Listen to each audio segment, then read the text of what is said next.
Mike. Toronto. VK on the beat. Check. I'm in Toronto where you wanna get the city love. I'm from Toronto where you wanna get the city love. I'm in Toronto, Mike, we wanna get the city love. My city love me back for my city love. Welcome to episode 1449 of Toronto Mic'd, proudly brought to you by Great Lakes Brewery, a fiercely independent craft brewery who believes in supporting communities, good times, and brewing amazing beer. Order online for free local home delivery in the GTA. Palma Pasta. Enjoy the taste of fresh, homemade Italian pasta and entrees from Palma Pasta in Mississauga and Oakville. The Toronto Maple Leafs baseball team, the best baseball in the city outside the Dome, with 8 championships since 1967. RecycleMyElectronics.ca. Committing to our planet's future means properly recycling our electronics of the past. The Advantaged Investor Podcast from Raymond James Canada. Valuable perspective for Canadian investors who want to remain knowledgeable, informed, and focused on long-term success. And Ridley Funeral Home. Pillars of the community since 1921. Today, making his Toronto Make debut is Grammy-nominated musical archaeologist Kevin Howes. Welcome, Kevin. Hello. Good morning. All right, let's talk about names for a moment. So, shout out to FOTM Alan Zweig. How long have you known Alan? Oh, geez. I've known about him for longer than I've known him through his films. An incredible director, and he made a film back in the day called Vinyl. That's the big one, yeah. He's made a bunch of great films, but Vinyl's the best.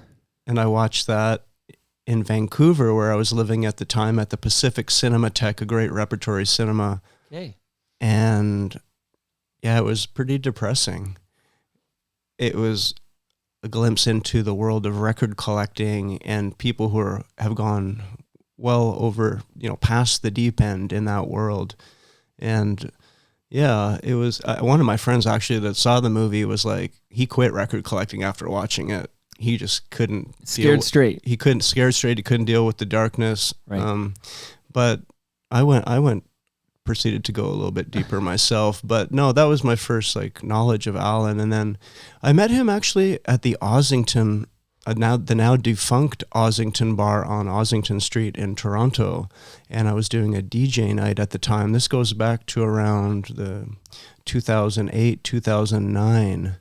And I was living just a few blocks away on Beaconsfield, north of the Drake Hotel. Right. And I was doing this night with a fellow named Robert Dayton, ex-Torontonian. And Alan came. I guess Robert and Alan knew each other. And for those who don't know me, I'm into old records. My name's Kevin. I collect a lot of these old obscure recordings, which I brought to my DJ gig that night on vinyl, on 45s, on LP, on 12-inch singles. Wow. And I specifically remember playing a record by a vocal group called The Mutual Understanding. They recorded an album in 1968 called In Wonderland. This is soft pop. This is vocal jazz pop music, the stuff they would have played on easy listening and middle of the road radio stations back in the late 60s, early 70s. It was a Toronto studio thing. People like Laurie Bauer, a lot of great names involved with that project. Rick Wilkins, Ben McPeak, Jerry Toth, I believe. Anyways, I was playing a song by The Mutual Understanding, and Alan was really geeked out. He had never heard anyone plumbing those depths before and playing The Mutual Understanding in a bar or lounge context. And we started chatting, and that was my the beginnings of my friendship with Alan. And then subsequently, I appeared in his follow-up to Vinyl Records. Right. Listen, Kevin, so I bring up Alan Zweig because he listens to Toronto Mic'd, and he listened to an episode with Jay Douglas. I'm actually going to play a clip from this in a moment just to set us up. But he said, you got to have, because he hears the Jay Douglas episode in this clip I'm about to play, and then he reaches out and tells me about Kevin James Howes, okay? So is it because the actor stole Kevin James? You can't be, you can't be Kevin James now that there's this famous actor who goes by Kevin James. I had no idea. You had no idea. Okay, No. I'm King of Queens. I'm here to educate you. Okay, so you go by Kevin Howes, but here's where I want to talk about names for a moment before I play the clip from Jay, which will set this up nicely because of your involvement with Jamaica to Toronto, the compilation we talked about with Jay, and so much other great stuff. I got a lot of music loaded up, but you're going by Voluntary in Nature. I got to ask you about that. But also, I noticed sometimes you go by Cipriano.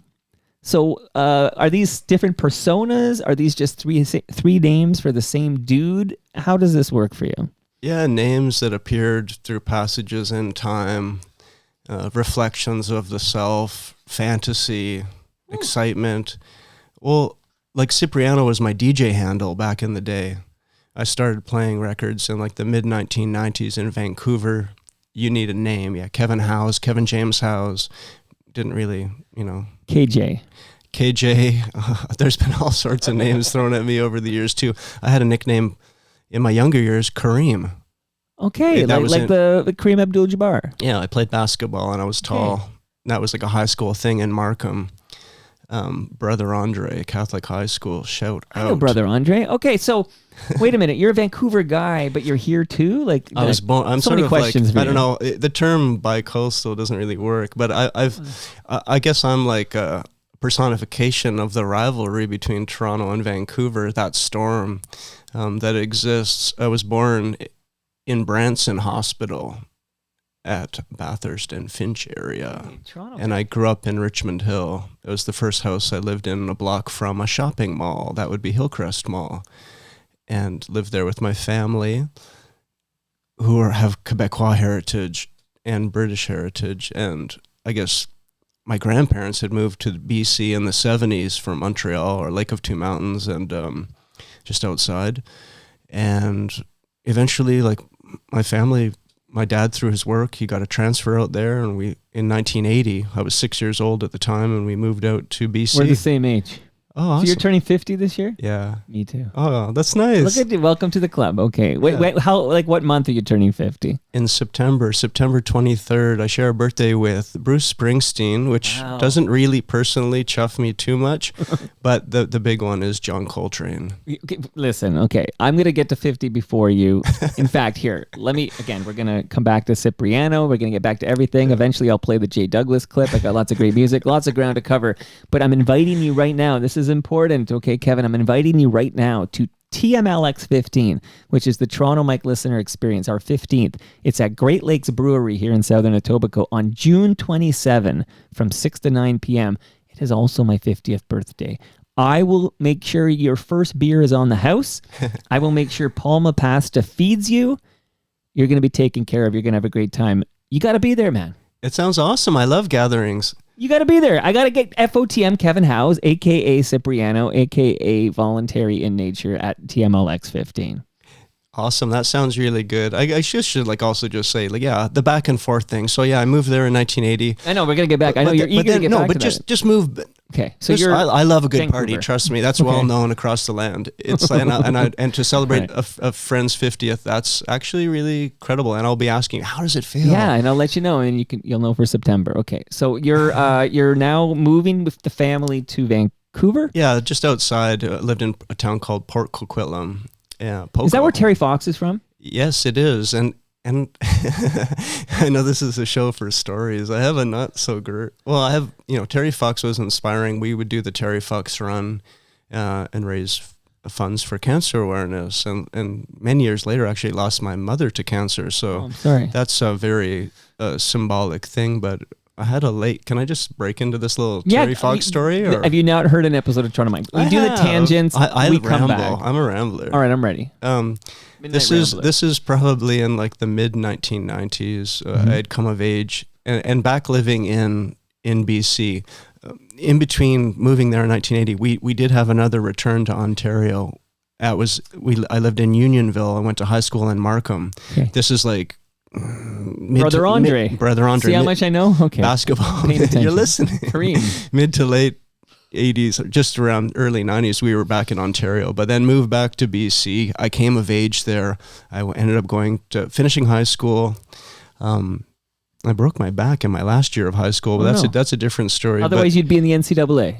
Yeah, actually, that was a huge difference between the way people played basketball in the Toronto area compared to the Vancouver area.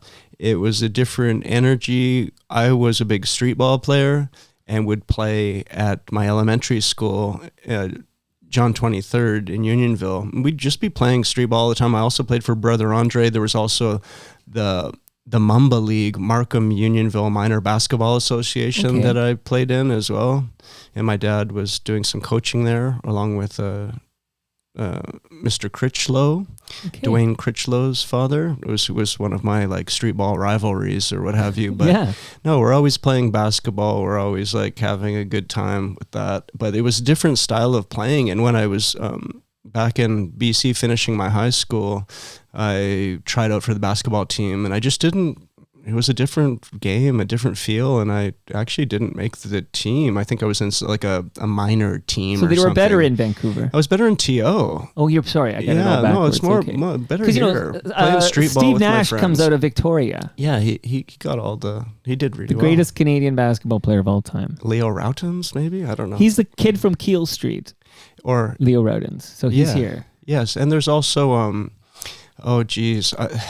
I've really fallen to the wayside with my basketball, but we would play a team, Runnymede Redmen, and there was an incredible player there that I wish I could remember his name.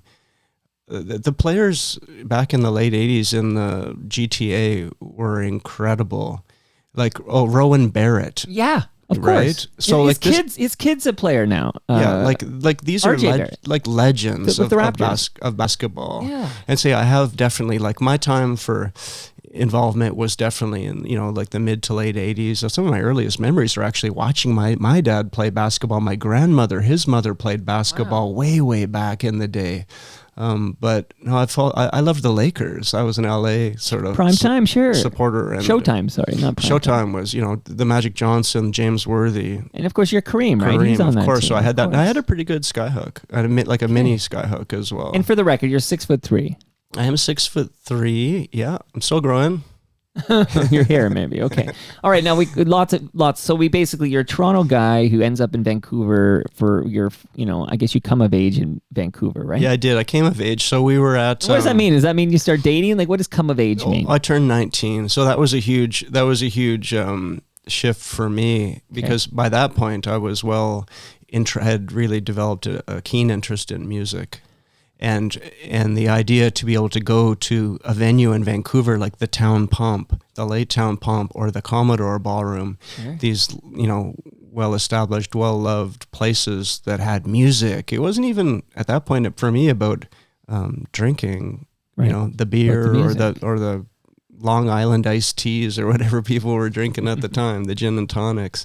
But it was really about being able to go into these places and experience, hear bands that I had been following for years on Much Music. Well, do you want to shout out some of your favorite bands you'd see at the Commodore Ballroom or wherever? We're the same vintage. I got to hear these bands. My first, I have to remember that too. My first was, and I will get back to that Terry Fox story. Sorry, my mind just goes. No, but man, you're in the right place. But my first show at the Commodore, I was actually underage, and sneaking in isn't the right term. But it was the Beastie Boys on the Check Your Head tour, and as I walked into the zone where we're at now, there's a little sign to check your head, to watch your head, because it's a little bit of you could hit your head otherwise. Well, you would at 6'3", and so would Stu Stone at 5'7". So I was in my last year of high school, and they had a newspaper sort of akin to what Toronto has as the Now Toronto. We have They have the Georgia Straight, right? Which I Alternative Weekly. Weekly. I later worked there for 6 years. I have a background in journalism, but at the time I was a reader every week, and they distribute these all over the Lower Mainland in Vancouver. And this is sort of pre-internet times, so this is where we look to for information about concerts and events and movies and local excitement culture. You know, there's also politics, and you know they had. Well, let me shout out Michael Hollett, who's an FOTM, and he's the guy behind Now, and he's got a new project now because Now is gone. Yes. They sold the URL and the logo essentially, but the current Now bears no resemblance to the Now of our youth. Interesting. Yeah, I enjoyed the Now in my times here, and you know, that goes back to I remember taking a photo. I still have the issue, but with Jay Douglas on the cover, but alongside the legend himself, Earl the Mighty Pope Hedrum. People out there know them of the Mighty Pope. This is a true legend in Canadian music history and soul music. Also from Jamaica, Lucy, Jamaica.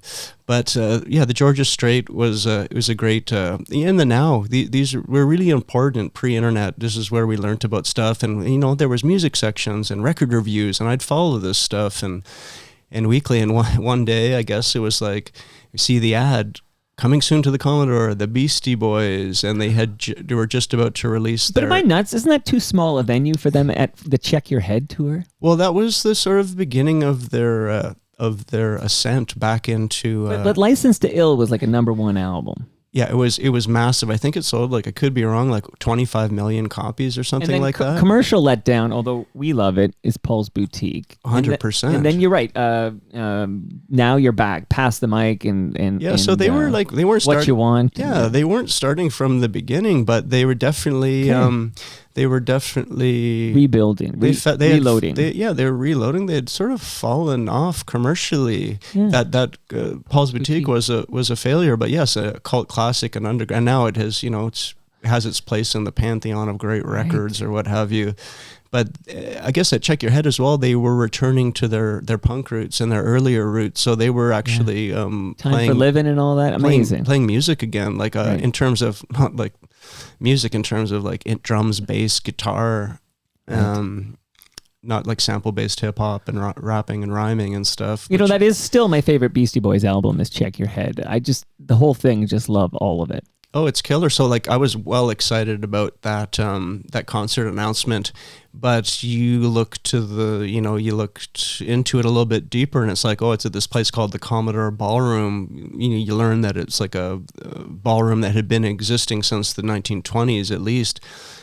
Used to have an incredible spring-loaded dance floor with like horsehair and tires underneath, and you could actually bounce like a foot off of it if someone had jumped like maybe like 6 feet away in the right place and you were standing in the right place, you'd actually get launched into the air like when it was really heaving. This is also pre-renovation that happened like years after. But anyway, saw this ad. Holy shit, the Beastie Boys are coming. I'm going to get tickets.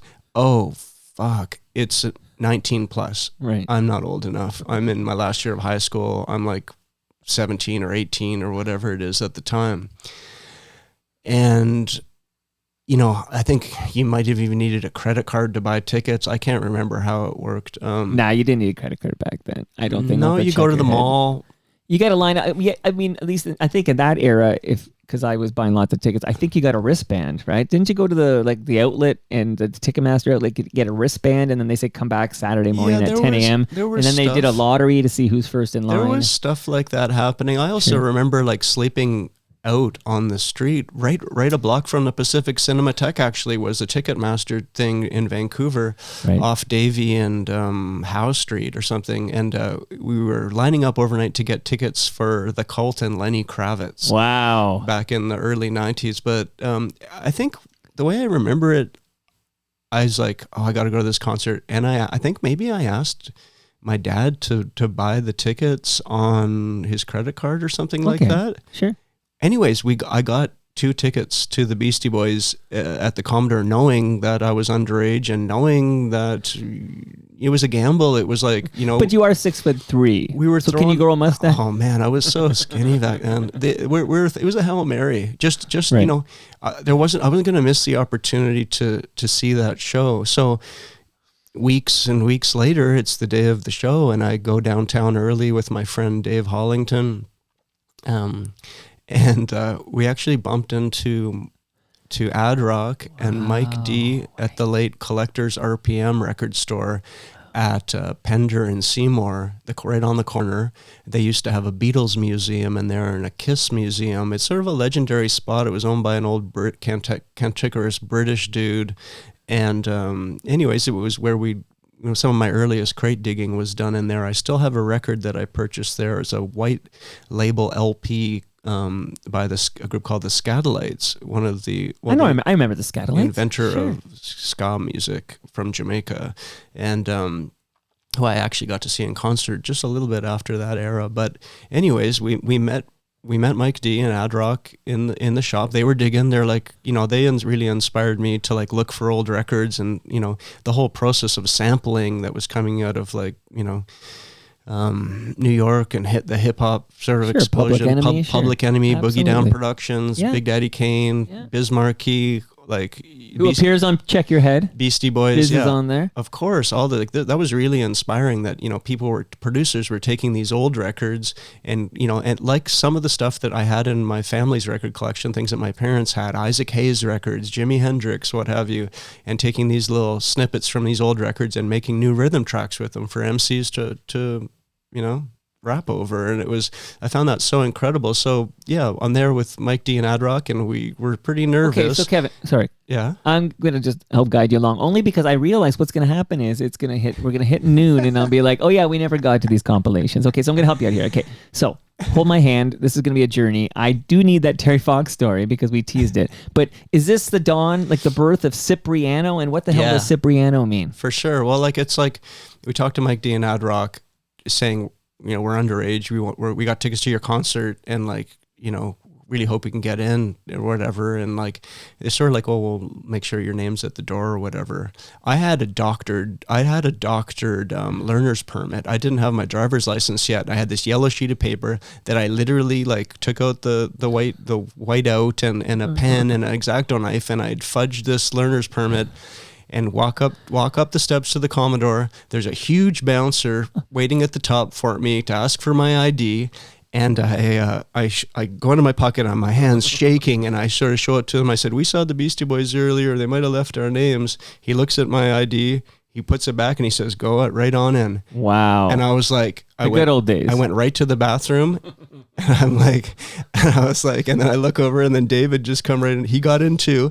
And he was a short fellow. It was a miracle he got in there. But maybe the Beastie Boys helped us that night, but we went in and it was like the wildest thing. That was my first legal age concert, even though I was underage, and it sort of set it off. That was a huge formative moment for me. Cipriano was born that night. Collecting these records. No, it came later, but it's like I'm collecting these old records, and you need a DJ name, and Cipriano came from Jamaica. It came from Lee Perry. These were the sounds that I was playing in my early days. I was collecting old Jamaican records in Vancouver in those days, and I had a girlfriend at the time whose father owned a record store in Scarborough back in the day, Ron Lou Records, and he had a record label. He was also not a present father, but he had left his record collection with my friend Tanis and the mother, and eventually Tanis got rid of some of the records, and I acquired a whole bunch of these very obscure and now rare Jamaican records, ska, rocksteady, reggae, soul, funk. So I basically had a record collection that was pretty deep in my younger years, and Cipriano was just a name that came up in Lee Perry Upsetters songs. I liked the ring of it, and Cipriano was born. Yeah. Okay. Then we got Cipriano. Now, how long? I do want the Terry Fox story, but then we're going to come back to Jamaica to Toronto, and I really want to play this Jay Douglas clip and then kind of set this up. This is all like the pregame show, and then Alan Zweig, of course, comes back into play because he hears Jay Douglas talking, and you're going to hear the clip, and it goes a couple of minutes, and then we're going to talk about Jamaica to Toronto. But give me that Terry Fox story. Oh, it was late night. I grew up in Poco in the 80s, so I was aware that Terry Fox was buried up Oxford Street in a hill on this graveyard at the top of this big hill. It's BC, so it's majestic. There's mountains everywhere, forests. It's beautiful. So one night, a group of friends, we were sort of getting a little loose, and we decided, let's go see Terry Fox's grave. So we went up to the grave, and I guess we were just checking out the grave and just doing stuff you do in your early 20s, goofing around, cracking jokes, whatever, maybe having a drink or two.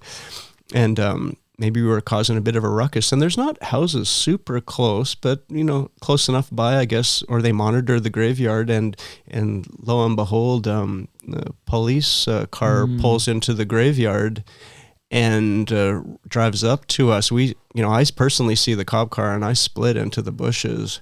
But a couple of the friends didn't move so fast, and they actually had to spend the night in jail.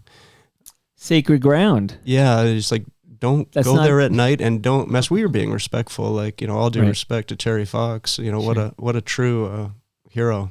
No, absolutely. I mean, since we're the same age, I know your memories of that run. That really affected me. The early '80s run, and then learning he had passed away, really affected me for the rest of my life. I do the Terry Fox run every single year. Yeah, oh, that's incredible. Oh, that's really good. That's good that you do that. I think that's awesome, and thank you for doing that. It's incredible. Terry Fox, of course, huge hero for me. Like, in terms of, like, Ben Johnson was big for me. So I got a tease. I just was chatting with Mary Ormsby, who wrote for the Toronto Star forever. And Mary Ormsby just wrote a book on Ben and how he probably got, he probably didn't get, I don't want to tease it. Here's how I'll tease it. I do want to tease it. I don't want to spoil it. But Mary Ormsby will return to Toronto Mic'd in April to do an episode all about Ben Johnson and how he might not have got the proper process he was entitled to and got maybe screwed over in some regards. But Ben Johnson discussion with Mary Ormsby on Toronto Mic'd coming soon. Interesting topic. That's another, by the way. Oh, Terry, that's incredible. Ben, these moments affected us, right? Because Ben was 88. I think it was 88. So we're like 14 years old when Ben wins gold, and we've never been prouder, never been happier. And then a couple of days later, you're like, just the opposite. No, that was so intense, and so I was so. My thoughts on nationalism and Canada and what that represents, even what it means, has shifted a lot over the years. But in that moment, as a young teen, it was my first experience of nationalism and how proud I felt. Even though, of course, Ben has great Jamaican heritage as well, it was really a celebration for Jamaica and Canada. But in that moment, I'd never felt. That was my first sense of feeling pride about being Canadian, whatever that meant in that moment. And then it all came, crashing down. And if you've seen that, there's a great documentary, which I'm sure I'm really the 30 for 30, right? Yeah. And that really gets into the nitty gritty, interviews all the people that Ben was racing with that day.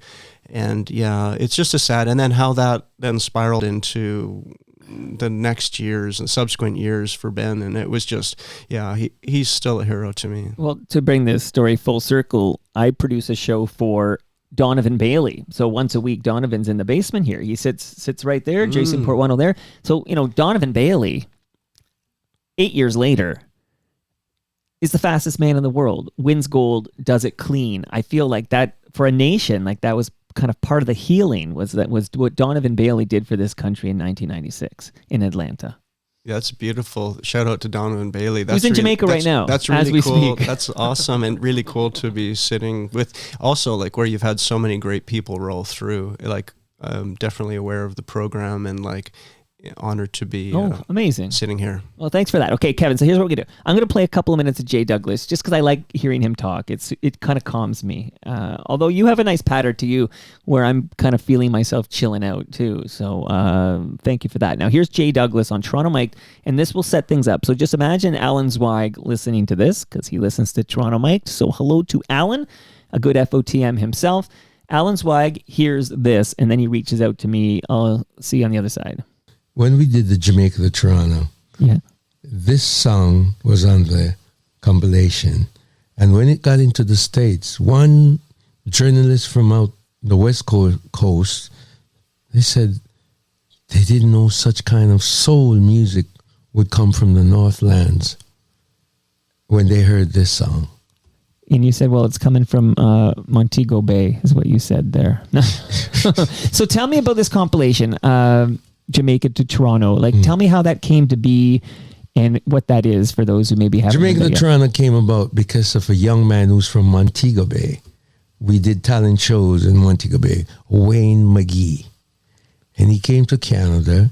He was a member of Jojo Bennett's band at the time, was called Fugitive. That's the band. And after a while, he went and changed the name to the Satellites with Fergus Hamilton. Of course. So one evening, as I was getting ready for having my supper, the phone rang. It was a call from Seattle. And it was, "Can I speak to Jay Douglas?" I say, "Yeah, this is Jay." "Well, we're trying to, is this Jay?" I say, "Yeah." "Well, we're trying to find, I'm Matt Sullivan from Light in the Attic Music. Right. And we've been trying for quite a while to find Wayne McGee. And we're not having any success, but we were directed to find you. This is our last chance to find Wayne McGee." So I said, "Wayne, is he okay?" He said, "Well, we don't know. We're trying to find him." Now, here's a brother. We grew up together. Right. Did talent shows. I haven't seen him for a while. So I got a little concerned. Anyway, took me about 3 or 4 months to find. He was in an apartment over in East York. And when I spoke to him, he was not the same. Oh. He didn't have no interest in the music. He wasn't talking about the old days so I found out that he has some challenges. But anyway, how I found him through his sister and some other help that I got from Montego Bay. So I called Light in the Attic and say, "Hey guys, I found it." And they go, "Oh Jay, I hope you're not pulling our legs now, man. This is serious." I said, "By the way, what's wrong? Why you all want?" In the early years, there was a studio called Sound Canada. For whatever reason, he got in there without any much money or funds and got an album out of them. Those days, nobody did unless you signed by Motown. But he did because he was a sharp shooter. And Wayne, the album was called Wayne McGee and the Sounds of Joy. And on that track, there was a track called Dirty Funk. Now listen to me, my brother. We did not.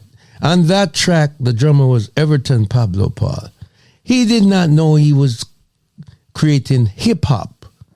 So this track the studio caught fire. Few of those albums got out. This one ended up on the West Coast. If you own a copy of that Sounds of Joy, you're sitting on a lot of money. Wow. And the hip hop kids out there heard the track and they wanted to cover the track, but they have to get permission from the owner, which was Wayne McGee. We found him and I said, "Look guys, I found him. What are you going to do?" So what do you suggest, Jay? I said, "You need to get to Toronto now, right away." So they booked the next flight into Toronto. And what do you know? They got here, it's the worst snowstorm. I was so embarrassed for these kids. But it didn't stop them. They got their map, they rent an SUV.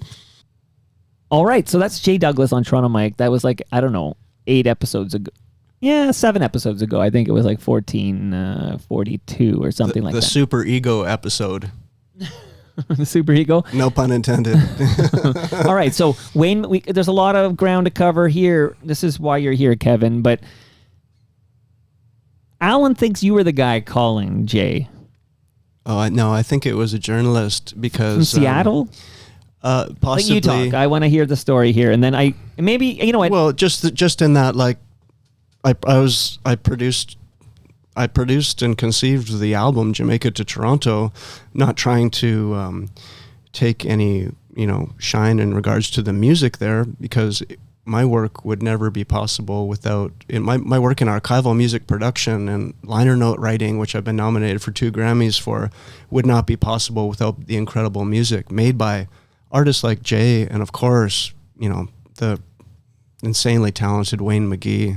Now, so Jay, a couple of things for those who haven't heard the Jay Douglas episode. The song we were talking about off the top, here, I'll play a bit of that quickly when we talk about it. But it was the Cougars. And Jay Douglas sings on the Cougars. We'll get a little taste of this, and we'll talk about the album You're Holding, and we'll talk about Wayne, and we'll talk about this great compilation from Jamaica to Toronto.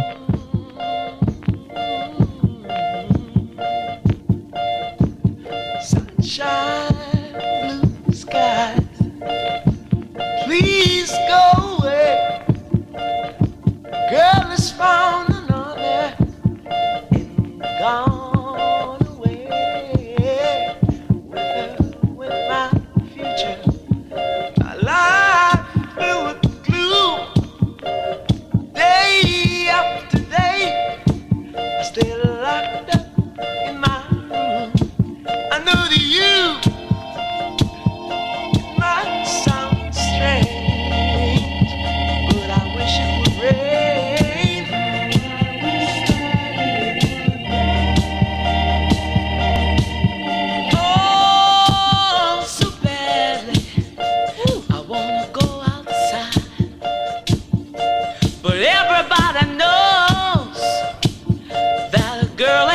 supposed to cry, you see. I gotta cry, 'cause crying eases my pain. Alright.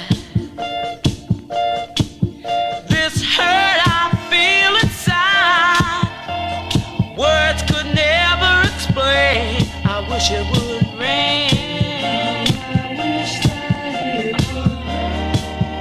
So Kevin, I almost need to go back before we go forward, but like how does Light in the Attic, what role do they play? How, like, you have this idea, like we should put out a Jamaica to Toronto, like give me the origin story on the compilation, and then maybe we could talk a little Cougars and Wayne McGee, and you're holding in your hand that worth a lot of money, says Jay Douglas. How much money is that album worth that's in your hand, Wayne McGee? Oh, this is just the reissue, so Reissue, okay. I don't know. So $10.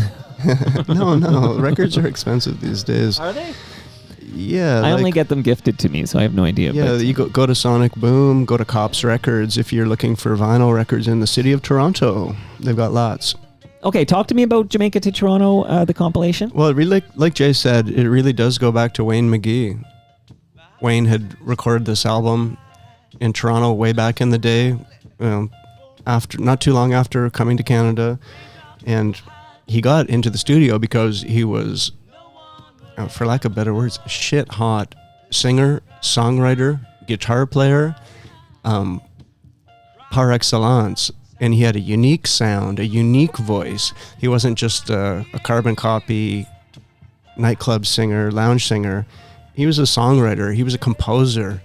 And he recorded this album, Wayne McGee and the Sounds of Joy, and it featured, yes, Everton Pablo Paul with his essential drum breaks and drum beats, Lloyd Del Pratt, Alton Ellis, Dizzy Barker, a great number of incredible musicians that had made that journey from Jamaica to Toronto in the late 60s. And this was a mythical record. It was pressed in small numbers. It didn't sell well at the time. But yes, amongst hip-hop circles and producers and DJs in the 90s and in the early 2000s, this became a real hot record. It was selling hands like in the hundreds of dollars at big record shows in New York City. The record had trickled down there, and it also, copies had made it out west. And two people that bought that record way back in the day, or some of the early people that got hip to that record, was DJ Mr. Supreme and DJ Sure Shot of at the time a group called the Sharpshooters, who were actually signed to Light in the Attic Records. They have a great album called Twice as Nice. It's out of print, but it was a killer sort of hip-hop, instrumental hip-hop album. They were sort of known for combining jazz and hip-hop, but through record collecting and through DJing, I got to know Supreme and Sure Shot, and we were trading and selling records to each other, and later DJing with each other occasionally. But these were like legends and became mentors to me in a way. They hit me to a lot of game in regards to records and different styles of music. So in the early days of Light in the Attic, which is a Seattle-based record label, Matt Sullivan, Josh Wright, and unnamed partner as well, there were sort of college radio dudes or whatever, and they wanted to start a reissue label, and Matt had worked for a label in Spain and sort of wanted to put out some old obscure music. They started with, I think, The Last Poets and the Free Design. Free Design has a Toronto connection. Shout out to the late Chris Dedrick and his family, a vocal group that were incredible, recorded for Enoch Light's Project 3 record label in the 60s. You want to get arcane? Let's do it. You're in the right spot, man. I'm a sponge here. I'm just absorbing. I love this. The Free Design did Kites Are Fun. You can Google that. You can Spotify it. You can YouTube it. That'll give you a sense of some of the music that Light in the Attic was reissuing when they first started. But saying Supreme and Sure Shot, these are some of the heaviest cats I've ever met in terms of collecting old records. Soul, funk, psychedelic, you name it. Jamaican music, African, records from around the world, deep records. And these guys were known for collecting these records and sampling them. They had brought a stack, Supreme and Sure Shot had brought a stack of really obscure old records to Light in the Attic for potential reissue, because I guess they were sort of putting the word out like, we want to reissue some stuff, but they weren't like really big record heads themselves. They were music lovers, appreciators. But Supreme and Sure Shot, they had all the hot wax, so they brought a stack, including Wayne McGee and the Sounds of Joy. I think the Lila soundtrack, which was done by the incredible drummer Bernard Purdie, who recorded with everyone from Aretha Franklin. He also says he played on Beatles records, but that's a whole other episode. We got Robert Lawson in the bushes if we need to check into that one. But can we spell McGee? Because I will say I struggled with this because I remember Willie McGee, great baseball player. Yeah, Wayne McGee. This is different spelling. Spell McGee. M small c, G-H-I-E. Yeah, so when you're Googling Wayne McGee, just get that McGee right because you're going to want to do it the Willie McGee way. Yeah, and once again, like Wayne McGee's music is all over the internet. It's on Spotify. It's on Apple Music. You name it, including an unreleased album that through Voluntary Nature we've recently released digitally, working on a physical. It's called Wayne 76, so you can hear his follow-up to the Sounds of Joy album. But Light in the Attic fell in love with this when Supreme and Sure Shot brought the record to them. They wanted to reissue it, but like Jay says, Wayne was nowhere to be found. Light in the Attic needed the permission and blessing for the album reissue to go ahead. It wasn't a bootleg operation, thankfully, and they wanted to ensure that Wayne could receive money for his work and what have you. Awesome. So the hunt for Wayne, the search for Wayne began, sort of like searching for Sugar Man. Well, we're going to get to that, man. Spoiler or teaser, I guess, suppose, because I'm going to be playing a little Sugar Man later. Another great quest We just lost him, too. Shout out to Ridley Funeral Home. Yeah, and shout out to Rodriguez and his family and community in Detroit. Absolutely. But the Wayne was nowhere to be found, and there's actually a story that saying we can get into the nitty gritty, and it's actually a pretty awesome story, is that Light in the Attic fell in love with the record. They didn't know anything about it. They didn't know who the artists were. They didn't know any of the names. They didn't know the label. And Sure Shot and Supreme, they had the record, but they didn't know too much either. But they said, hit up Cipriano, hit up Kevin in Vancouver. Right. Kevin in Vancouver. And that he's the guy and he can help you out. Because you're like whatever. a musical archaeologist, not to bury the lead here, but again, we skipped a bit of time, but this is your thing, man. You're a musical archaeologist. In those days, I was just a DJ, like I had a record collection and I'd play them at bars and clubs and art gallery spaces into the wee hours of the morning, and we'd trip the light fandango and we'd have a blast and try to get people dancing and moving. I can never... Is it fandango or fantastic? I don't know. I just said okay. I love that line, but okay, go on. We danced. It's all about the dancing still. Like, getting into those nightclubs at 19 was all about the dancing. It wasn't about the drink. It wasn't about the peripheral stuff. It was just like moving to music. And that continues to this day, thankfully. Keep moving out there, people. But yeah, no, I did know something about this record. I knew the label. As a student of Canadian music, that ties into my mentor, the late Ty Scammell, who sort of put me down my path looking for obscure and regional Canadian music, things that didn't necessarily hit the charts, but were meaningful musically, culturally, and this became my passion to learn more about that. So I told Light in the Attic what I knew about the album, which helped them, but still, I was on the prowl looking for where Wayne was as well. I think Wayne McGee? They were looking in hospital records. They're looking, he had died. He whatever. Like, there's so many rumors and myths about where Wayne had gone. And sometimes this is like, when I tell this story, it's sort of like, it's one of these things that it does have a spiritual component to it as well. I had been telling some of my friends in Toronto, because I was living in Vancouver at the time, right, just 3 hours north of Seattle, where Light in the Attic is based. Right. And I was reaching out to a couple tight friends in Toronto, saying, "Look, I've been linked with this record label in Seattle. They want to reissue the Sounds of Joy. Everyone knows about the record. Hardly anyone had it. I didn't have an original copy myself at the time. I didn't have a copy of it. I was looking for it, but I knew of it. And I had been asking around trying to find one of these elusive copies. Wow. But anyways, I spread the word out. And one person I told was a good friend of mine to this day named Derek Hersey, and a fellow record collector and DJ. And in a few years before, he was living in Vancouver briefly, and we were in a rock and roll band together called the Afterglow, which morphed into a group called the Alpha 5, and we were playing in the bars and night spots of Vancouver. I was the drummer. Derek was a rhythm guitarist. He was missing his Ontario life, a girlfriend he had at the time. It didn't last too long in Vancouver, moved back, but we kept in touch. also he's a nutter for records. He was doing a bit of DJing too. So I had told him, yeah, like I link with this label. We're looking for Wayne McGee. Can you keep your eyes open? Can you ask around a little bit in your travels when you go to the record stores, or if you talk to people from the Caribbean community?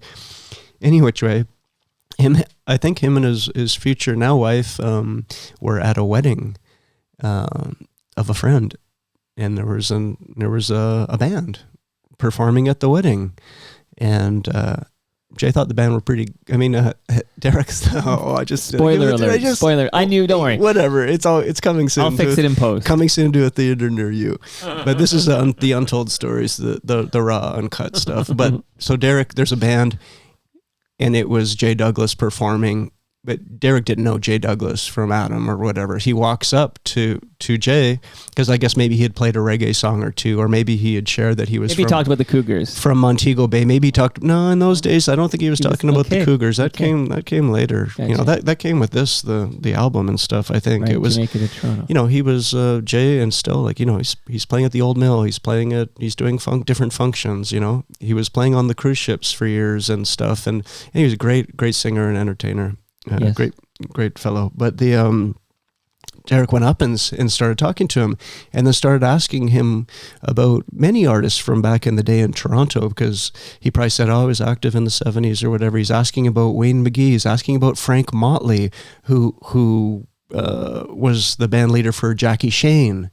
If you know of the story. Getting a documentary. Yeah, there's a documentary that Rob Bowman must have been on the show. Yeah? Yes, indeed. Okay. When he put out the FOTM. What was the book he helped that gentleman write? I got a book of ticket stubs, and it'll come to me in a moment. Yeah, but I know he came on promoting yeah. that, which is a great book. I don't know why I'm struggling to remember the name. I'll Google it in a minute. But anyway, which way, like, that's the Jackie Shane thing, and Rob was involved in writing the liner notes for the Jackie Shane album, and was obviously, I think, involved with the film, which is nice that they brought him on board. The Flyer Vault. Yeah, the Flyer Vault is an expert. Rob Bowman being an expert on Jackie Shane, that he was actually an integral part of the film. I thought that was really respectful and cool, and maybe a work opportunity for him as well. But anyway, Derek's asking Jay, picking his brain. Do you know Frank Motley? Do you know Don Carrington? Do you know Wayne McGee? And when Jay hears the name Wayne McGee, his eyes light up. Wayne McGee, oh, my brother. From back in the day. I haven't seen him for so long. It's like, and Derek says, oh, my friend Kevin out west has been looking for Wayne with this record label Light in the Attic. And eventually, all the connections are being made. Wow. Boom, boom, boom. And then I connect, through Derek, I connect Jay with Light in the Attic Records. And this is sort of the story, how it went down. And in a way, it's phenomenal. It was all through Derek attending this wedding, right? So this is the thing. It's like, you can't even write the script. Like, it's like pure spirituality. It's like, was it meant to happen? Was it like, there's something beyond all of us, really. But the foundation is exactly what Jay said, Wayne McGee. The music of Wayne McGee is what created all this. So yes, I'm sitting at my office job at the Georgia Straight as the editorial assistant of the Georgia Straight at the time, also a journalist and writer in music and film. And I'm receiving these phone calls from Derek and talking to Light in the Attic. I'm supposed to be working at my day, and I'm fielding all with time zones, and I'm fielding all these calls, and we're trying to find Wayne. And then eventually it did take a few months, as Jay mentioned in the episode, and through Wayne's sister, who I have to say her name, Merlene, Jade connected with Merlene, Wayne's sister, an angel actually, and then all the connections were made. I get that call. We found Wayne. I call Matt. They found Wayne. Matt Sullivan and I immediately buy plane tickets to Toronto. Yeah, I did this on my own dime as well. I buy tickets to Toronto, and we go to meet this elusive, mysterious, magical, majestic Wayne McGee. And that story of meeting Wayne for the first time was, yes, there was a snowstorm involved, and I wrote about it in the liner notes to the reissue that I'm holding. Wow. That was put out Light in the Attic in 2004. It came out. Okay. The Okay, first 20th anniversary. 20th anniversary. On the 10th anniversary, there was a Record Store Day reissue of the reissue on orange vinyl. So with a gatefold sleeve, which with a beautiful, and I wrote a little addendum to the notes. And as things unfold, we learn more. But that was a beautiful thing. But meeting Wayne was awesome, and Jay was right there. But Matt brought a guitar on this trip to meet Wayne, and presented it to Wayne. I brought a small turntable and a box of records, and basically those are the records that became Jamaica to Toronto. So it was a huge snowstorm, literally. Like Jay wasn't lying. It was like one of these Toronto snowstorms where it's like, feet of snow, and Matt did literally peel out the SUV on the Gardner 180 degrees, and we almost died. Oh my God. Going to meet, Wayne McGee. See, this is a documentary. Like we'll talk later about searching for Sugarman, but really searching for Wayne McGee. Do you wish you had cameras rolling? Well, do you wish you knew Alan Zweig and he had his crew there? Yeah, but some things also are best in the moment. I feel like I took a couple photos of. I took and also back in the day, like the story, the original. They didn't have cameras. I didn't even have my first cell phone till 2010. Yeah, I wasn't far. Like this was 2003, 2004 when this is all happening. And it's like you'd have maybe we weren't documenting. There was no things video being taken on those old Blackberries or the way we are Pilots. now. It just in a way, and it's beautiful. But then it gets to the point where it's like, did it even exist if there's no footage? Right. Yeah. Right. Like that's a whole other It's we just can theorize about that and debate that. But your stories. Bless the people who had the resources to document. Well, we're sort of that's me. I'm sort of because I'm getting Jay's account, and now I've well, got, there is Kevin I think there is a I've heard rumblings. There is a documentary being made about Jay, ties into Jay's narrative. I don't know if you shared that on the episode, but it's in the works, to my understanding. By any chance, does Ed Conroy play a role in this? By any chance, what do you know? What can you tell me? Is there any? I don't know. Is there a Joe Goldberg component to this? I need to know what's going on. What do you know? Talking to me? Yeah. Other names, I'm afraid I don't know. Like this mysterious actor, Kevin James Howes, or Kevin Howes, or Kevin James. Kevin James. Listen, Kevin James. I only know this because for I don't know. I can't remember the circumstances, but between marriages, this is a sad story. I had a couple of months where I was like sleeping in my mom's basement, and every night she watched King of Queens, and I would never be exposed to the show, except it's a transition period in my life. Okay, Kevin, we've all had these periods in our lives, and I remember I'd hang out with her for a bit, watching these back-to-back reruns of King of Queens, and it's like. I'm like, oh, I'm too cool to like this garbage, and I'm watching, and I'm like, yeah, I dig this. I get the vibe here, Shout out to Patton Oswalt, who had a role on that show. But Kevin James was the star of King of Queens. Oh, it's really interesting. Like for me, like on Facebook, like going back, like at the beginning of Facebook or whatever, prior to that, there was a thing called Friendster. Maybe the older people out there don't know about Friendster or MySpace or whatever, but anyways, and it's become so mainstream. It's taken over our lives. But I didn't want to just put Kevin Howes. I'm not like, I was just like, I'm going to be a little bit different, or like maybe my name, it would stand out a bit more. Maybe there's already Kevin Howes. I'll say Kevin James Howes. And that's why I started using that. It's not like. I thought maybe you had to give it up when the other Kevin James stole your SEO thunder. No, there's no great story. But it was awesome meeting Wayne for the first time. It was absolutely incredible because we got through this, we're going through this snowstorm. We get to the large apartment building where Wayne was. I think we met Jay Douglas. He had driven there independently, and Matt and Jay and I were meeting for the first time as well. Like I said, we go up this apartment building, 10th floor, 9th floor, what have you, and then we're walking down the hallways, and we hear music coming from different apartments, and smelling like reggae music and different things coming through different apartments. And it was like I was nervous. I can just speak for myself, I guess. I was actually nervous to meet Wayne because all these myths and rumors, the importance of the music, and we knock on the door. And Wayne opens the door, and he just puts his hand out to shake our hand, And at the same time, like, there's this beautiful aroma of curry pouring out of the apartment as well. And Marlene had been cooking a beautiful meal for everybody. Wow. And we shook Wayne's hand and went inside. And like, Wayne unfortunately had fallen on had some mental health challenges and health challenges. So he wasn't really like super talkative or chatty. He sort of, he had hard times in the early 80s and just serious mental health issues.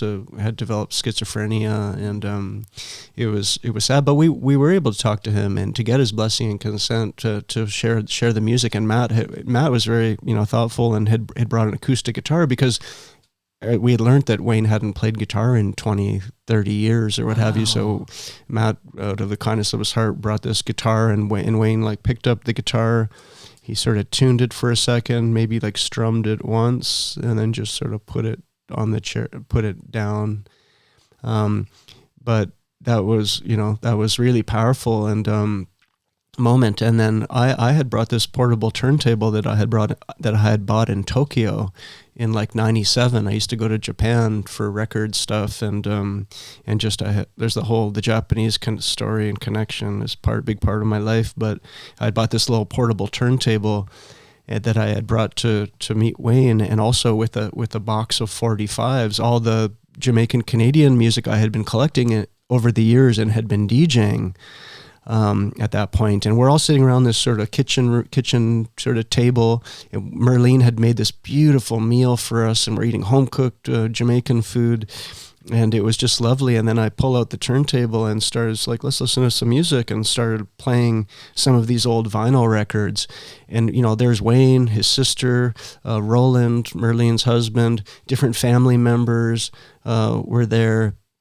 And there wasn't a dry eye in the house. Like, Wayne hadn't heard his music in since it was recorded pretty well, right. And Jay hadn't heard. Like, nobody had heard these records in years, and the music was so alive, coming out of the speaker, and saying we were all in tears listening to these records, and that was the birth of Jamaica to Toronto. I looked over at Matt and sort of like, gave each other a knowing wink. We were there to reissue the Wayne McGee album, which I was then on board as the liner note writer, and helping to get down some of Wayne's story, which I wrote about on the reissue.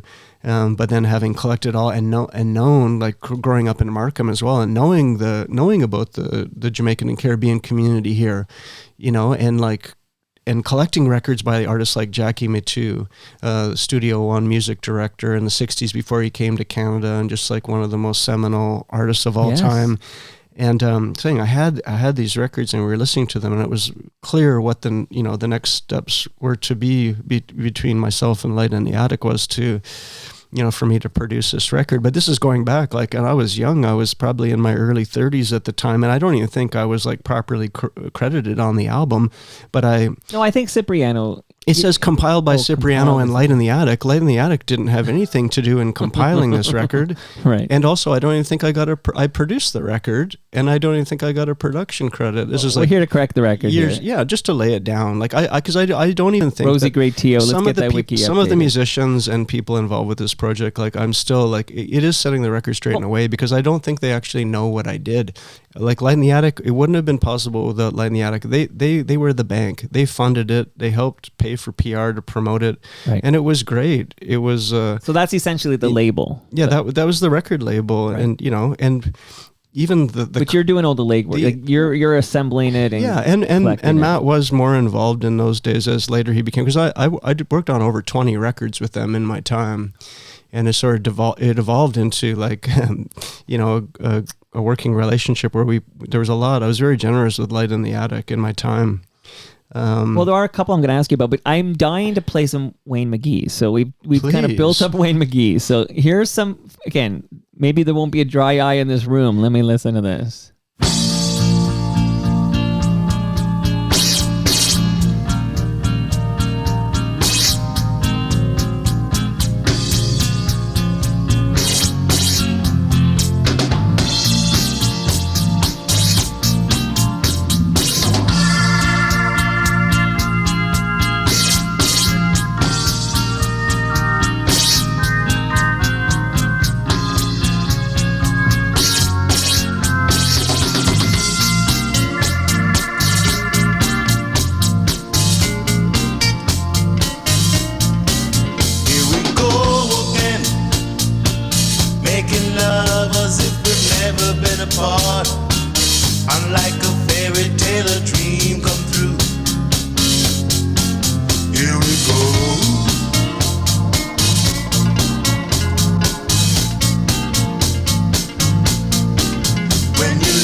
apart.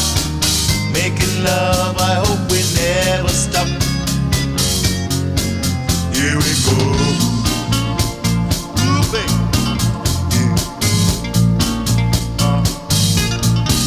Here we go again. I really love you, baby. Making love as if we've never been apart.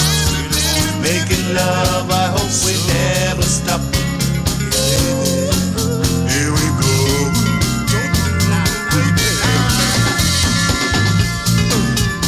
So long. Here we go again.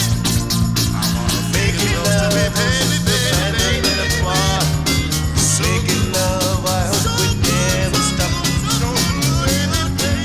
Here we go again. So, Kevin, I want to give you kudos because what you're doing, I think, is really important. I had a conversation very recently with a gentleman named Sean Burns, and he's been trying to, help people rediscover what he calls Canada's lost country. So the country music that maybe has been overlooked or lost through time, he's trying to shine a light on it. And I absolutely love what you did in this compilation, Jamaica to Toronto. It's fantastic. And so many people like myself are only hearing these songs now because you put in that effort. No, that's the thing that's really, like just hearing that song and hearing it with headphones actually is unique because I don't often listen to music with headphones, and to hear the voices and to hear the instruments pop out like that, it's actually made me think that song, Here We Go Again, was actually an unreleased song, and it was when we met Wayne that first time, some tapes came out of the closet of old recordings that he had done, and a couple of the tapes are what I've been working with recently and sharing, the Wayne 76, which was his follow-up to The Sounds of Joy. But Here We Go Again was one of these, an unreleased song that we added to Jamaica to Toronto. It's just so catchy, and those phased drums and the singing. This is an original composition by Wayne, right? Like, and he didn't have his musical education was on the streets, of Montego Bay, and playing in bands like Billy Vernon and the Celestials, and he came up with we have to shout out Bob Williams and Jimmy Wisdom, rest in peace. The musicians that he came up with in Montego Bay that were active and playing at the talent shows and in the dance bands, and they did recordings in Jamaica as well. And Wayne worked with the late Jojo Bennett, later, in Toronto, of the Satellites. With Fergus Hambleton, shout out to Fergus. Yes. And, it's on, it goes on, and it's important. I feel it's very important history, because when I was finding these records in my travels, I was finding them, to DJ and to share with others. And back in the day, we'd share to the 50, 100 people in the nightclub with the Georgia Strait. I got to write about some of the old music, and then got to share it with the reach of the newspaper, which was, I think, at its height, a couple 100,000 circulation, the Georgia Strait in Vancouver. And then with these reissues, we're really putting it out to the world, and with the emergence of online. But when I found these records, these 45s and albums and 12-inch singles, I'd look to the history books, the history of Canadian music encyclopedia, and I'd look up Wayne McGee. He was nowhere to be found. Right. I looked up, Doug Randall and all these other artists that I've been blessed to work with in my time, and I wasn't able to find out any information. But for me, as like a music fan and a musician and artist, like, I want to learn about these people and what made them tick and why they recorded it and what was behind these songs. So, with my background in journalism, it was sort of like just a natural evolution to start talking to them and getting some of these stories down with their blessing. Well, you mentioned just several, dozens maybe, of compilations you've been involved with. So we don't have time, obviously. The deepest dive is going to be on Jamaica to Toronto. Because I simply, if I had unlimited time, I would cover it all in the same depth, because that's how I'm wired. But there are a couple I want to focus on, and then I did promise I'd play some Rodriguez and ask you about that as well. But you mentioned earlier that you played basketball, and I'm just curious, did you ever play baseball? Not your sport. I can tell by the hesitation. No. Do you follow baseball? Are you a fan of baseball at all? Okay, but you are a fan of history. So here's what I have for you. There's a book underneath your vinyl there, and it is an amazing book. It's all about the history of Toronto Maple Leafs baseball team, and they play at Christie Pits, and this is a tradition that goes back to '69. And I'm excited. I'm going to be doing some cool stuff with this team. More will be revealed very, very soon when Rod Black visits the basement. Speaking of Leo Roudens, Rod Black and Leo Roudens are good buddies. So Rod Black in the basement next week, and we're going to talk with more specifics about what I'm going to be doing with Toronto Maple Leafs baseball team. But that book is amazing, Kevin. So take that home with you and learn about the history. Thank you. It's actually like I live just north of there, Lower Midtown, and I've often seen people playing baseball there and softball, and it's a beautiful place just to sit, and people on the like hill to there, sure. Yeah, they appreciate. It's a beautiful like part of the culture of the area there. Well, we're gonna make it like a meeting place for like us like-minded Torontonians. So hopefully I'll see you there on May 12th. But again, more with Rod Black coming soon. And then it's funny because then the next week, Rob Butler, and Blue Jays fans will know Rob Butler because he played for the Blue Jays. But he's an East York legend, and he manages the Toronto Maple Leafs baseball team. So I'm gonna have him in the basement as well shortly thereafter. So more detail to come. May 12 is the opener at Christie Pits for the Toronto Maple Leafs baseball team. Also, this is a measuring tape courtesy of Ridley Funeral Home. Thank you. So, Kevin, you've got that. Shout out to Ridley Funeral Home. Quick piece of advice before I give you a few more gifts, and then I'm going to play a jam. It's funny, earlier when I talked about Wayne McGee, I talked about a baseball player I like named Willie McGee, and I'm going to play a couple of Willies, okay? This is like a teaser. There's a couple of Willies I'm going to play, and none of them are named Willie Nelson. So you probably know where I'm going, but this is going to tie into just a couple of other compilations I want to ask you about, Kevin. But first, my advice to you is that you subscribe to the Advantaged Investor podcast from Raymond James Canada, not Kevin James Canada. Okay, this is listen, that's a different guy. Raymond James Canada. This is hosted by Chris Cooksey. Best practices, great advice, whether you manage your own financial investments or if you have somebody who does it for you. Regardless, you should subscribe and listen to the Advantaged Investor podcast. And one more, this is really keen, Kevin, because I can imagine that you have collected over the years old electronics, maybe old tech, old cables that no longer function or are needed. And they're probably, I'm guessing there might be a drawer or a room full of this stuff, this e-junk. And I'm asking you not to throw it in the garbage because those chemicals end up in our landfill and it's bad news for everybody. Go to recyclemyelectronics.ca, put in your postal code. They'll tell you where you can drop it off and have it properly recycled. And that is your homework. No, this is very important. I'm not familiar with that specific outfit, but no, I'm right on board with that. We have to treat Mother Earth with the respect she deserves. Can I play a Willie? That sounds dirty, but it's not, okay? So I'm going to play a Willie, and then I'm going to play a different Willie, and we're going to talk about these Willies. You ready? Yep.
right. Willie Thrasher. That's from Native North America, Volume 1, Aboriginal Folk, Rock, and Country, 1966 to 1985.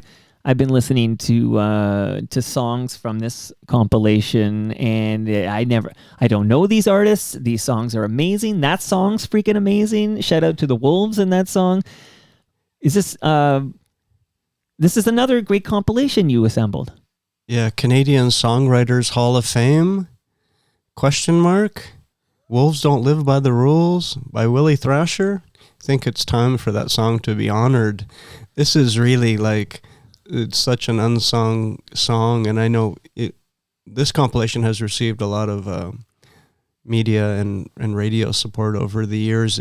We're coming up to the 10th anniversary in November of Native North America, and yes, another extension of what sort of became travels across the land, and my also awareness of Native North America itself as an entity, and my relationship with Canada as well, and what that means. And we're talking about Indigenous music makers. Native North America features 24 different artists and groups from across Turtle Island, the northern half of Turtle Island. Represents so many unique and distinct cultures.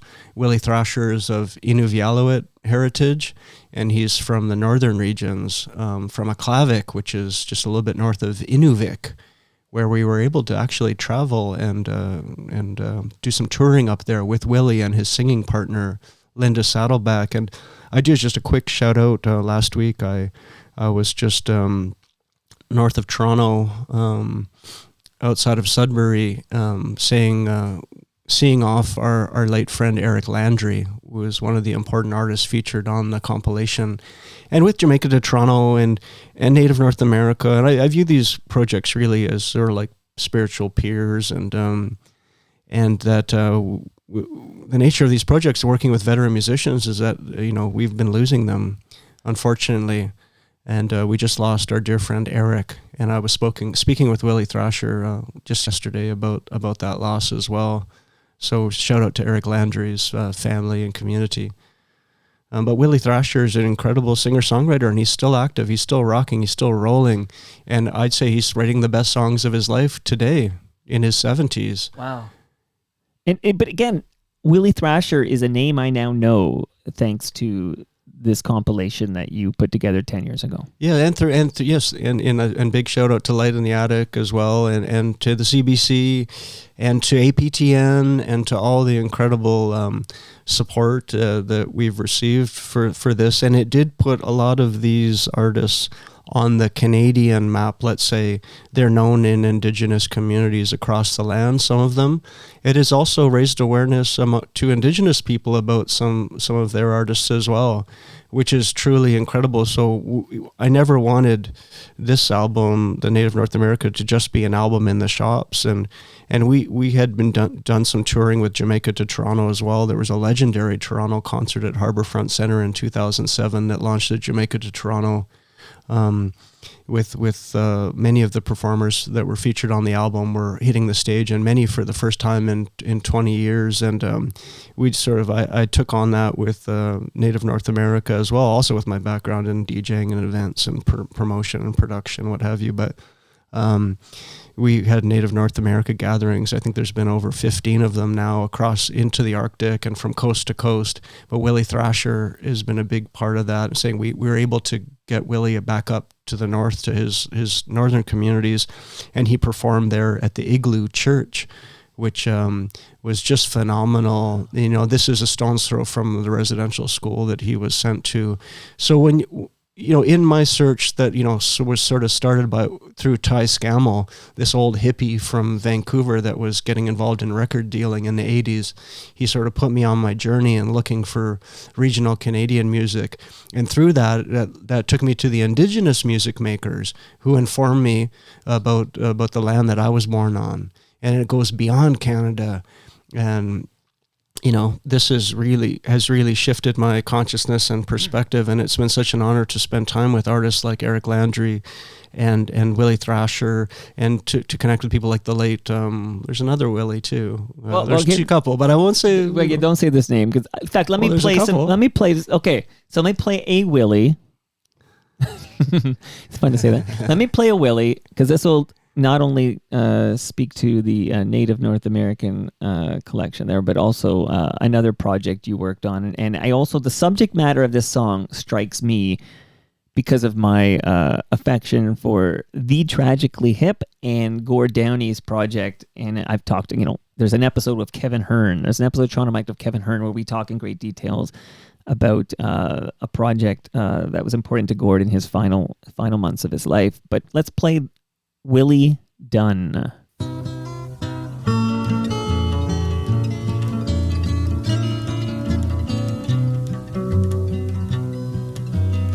Walk on, little Charlie, walk on through the snow, moving down the railway line, trying to make it home. And he's made it 40 miles, 600 left to go.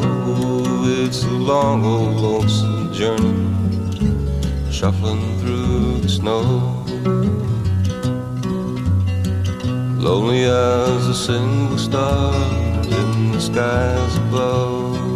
His father in a mining camp, his mother in the ground. And he's looking for his dad, and he's looking out for love. Just a lost little boy by the railroad track, moving homeward bound.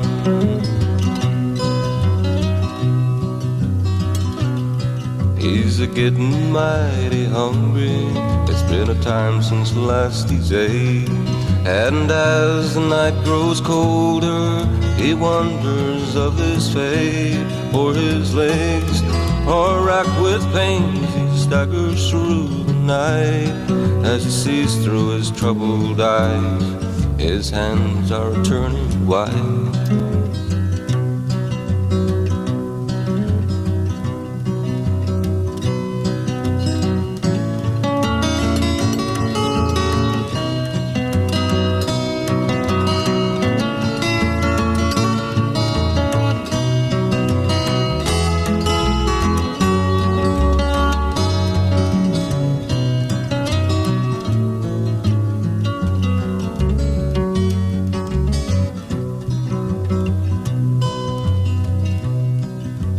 That the great Wendigo come to look upon my face? And are the stars exploding down the misty aisle of space? Who's that coming down the track, walking up to me? Her arms outstretched and waiting just for me.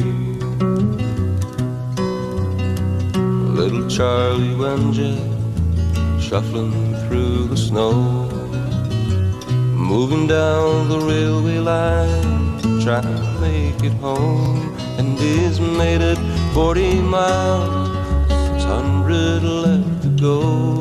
It's a long, old, lonesome journey, shuffling through the snow. Haunting. Wow. Okay, so Charlie, of course, Chanie Wenjack, who many listening to this program now learned a great deal about from The Secret Path, Gord Downey's album and project at the end of his life. And that's Willie Dunn. Tell me about Willie Dunn. Well, as you say, now there's not a dry eye in the house. Right.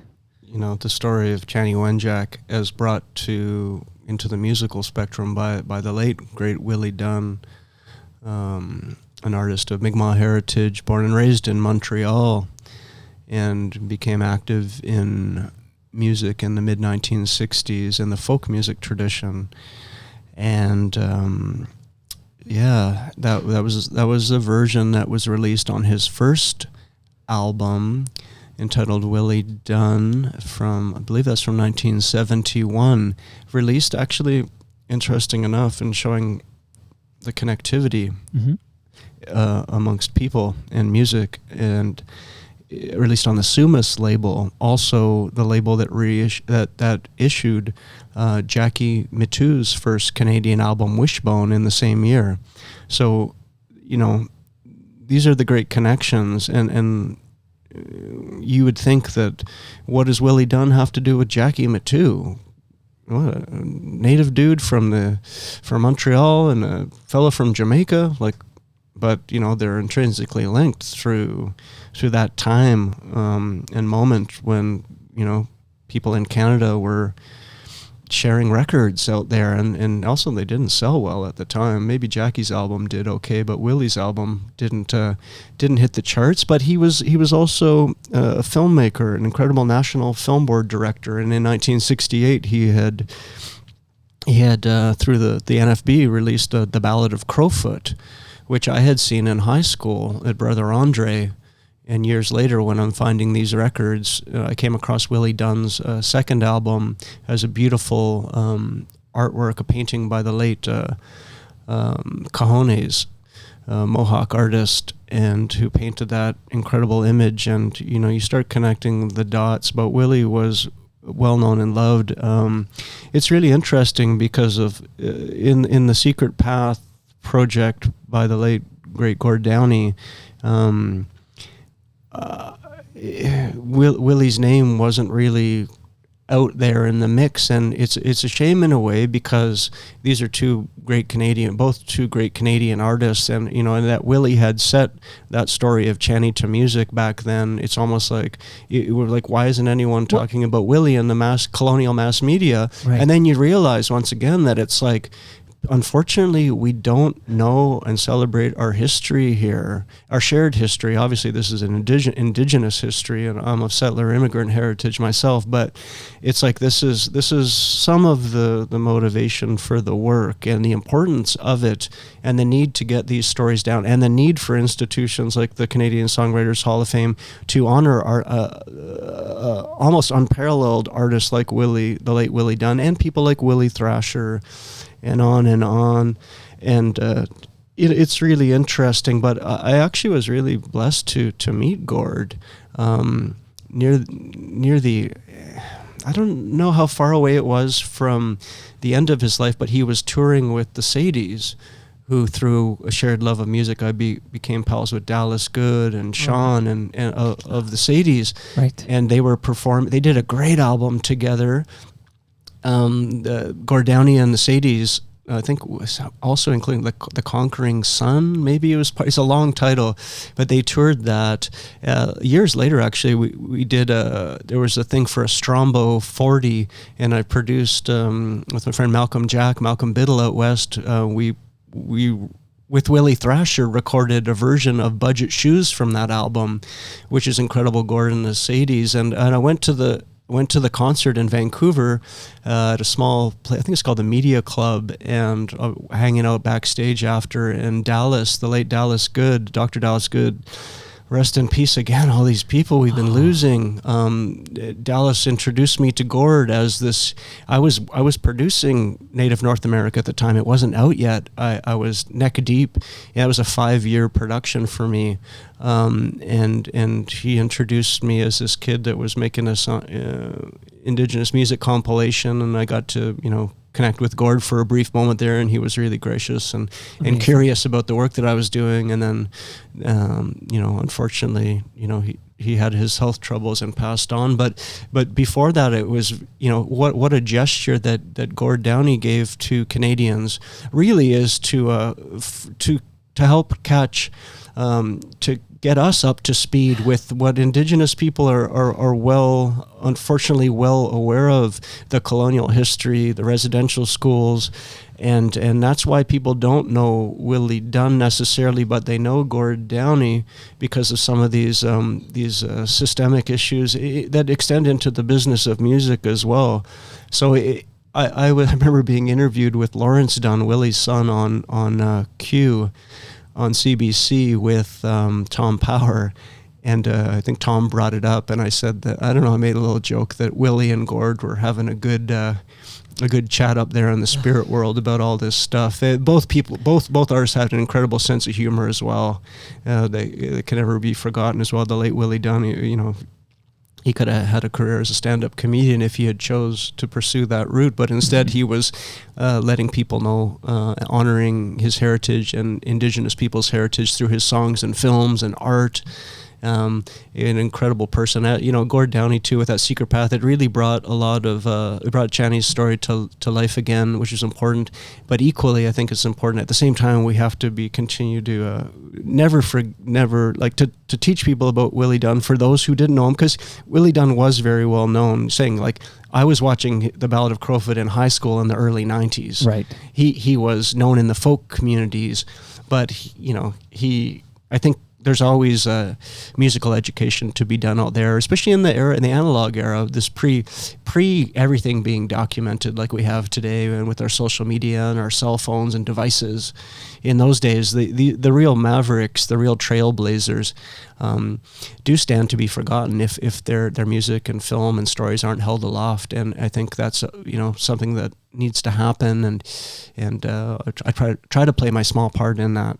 Well, people want awareness, Yeah, and thank you, because it's wild to think that song Charlie we just listened to is from 1971. Meanwhile, I'm learning about Channy Wenjack from Gord in only about whatever it was 6 years ago or so, whatever. It's wild that 1971, that beautiful song existed, telling you about Charlie. And I will just shout out your project, Creation Never Sleeps, Creation Never Dies, the Willie Dunn anthology.